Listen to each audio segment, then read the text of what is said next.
আসসালামু আলাইকুম সবাইকে। আপনারা সবাই কেমন আছেন? আলহামদুলিল্লাহ আমি ভালো আছি।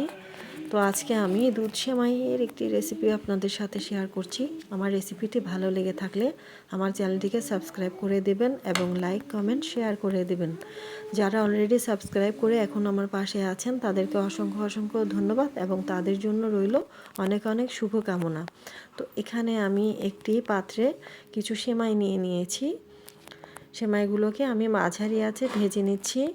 একটু লালচে আকার ধারণ করলে আমি এখানে কিছু পরিমাণ পানি দিয়ে দিচ্ছি। পানি এই কারণে দেব, সেমাইটা জাস্ট একটু ক্লিন করার জন্য, সেদ্ধ করব না। একটু গরম হলেই আমি একটি স্ট্রেনারে আমি ছেঁকে নিচ্ছি। এই যে আমি স্ট্রেনারে ছেঁকে নিয়েছি অলরেডি। সেই পাত্রেই আমি দুটো সবুজ এলাচ দিয়ে দিয়েছি এবং এরপর এখানে দিয়ে দিয়েছি দুটো দারচিনি। 1 কাপের চেয়ে একটু বেশি পরিমাণ এখানে ডান মিল্ক পাউডার দিয়ে দিয়েছি এবং আমি আমার পরিমাণ মতো আধা কাপের চেয়ে বেশি পরিমাণে চিনি দিয়ে দিয়েছি। একটু টেস্ট ব্যালেন্সের জন্য আমি এখানে সামান্য পরিমাণে লবণ দিয়ে দিয়েছি। আপনারা চাইলে স্কিপ করতে পারেন, আমার ভালো লাগে তাই আমি দিয়ে দিয়েছি। এবার আমি পানি দিয়ে দিয়েছি। পানি দিয়ে দেওয়ার পরে আমি একটি খুন্তির সাহায্যে আস্তে আস্তে মিলিয়ে নিচ্ছি। আমি কিন্তু এখন চুলা অন করে দিয়েছি, দেখতেই পাচ্ছেন চুলা অন করে দিয়েছি। এখন দেওয়ার পরে আমি আস্তে আস্তে এগুলোকে সিদ্ধ হওয়ার জন্য নাড়াচাড়া করছি। এখানে আমি কিশমিশ নিয়ে নিয়েছি এবং ছোট ছোট কুচি করা আমন্ড নিয়ে নিয়েছি আর কিছু কুচানো নারকেল নিয়ে নিয়েছি। সব উপকরণগুলো আমি একসাথেই সেই দুধ সেমাইয়ের মধ্যে দিয়ে দিচ্ছি।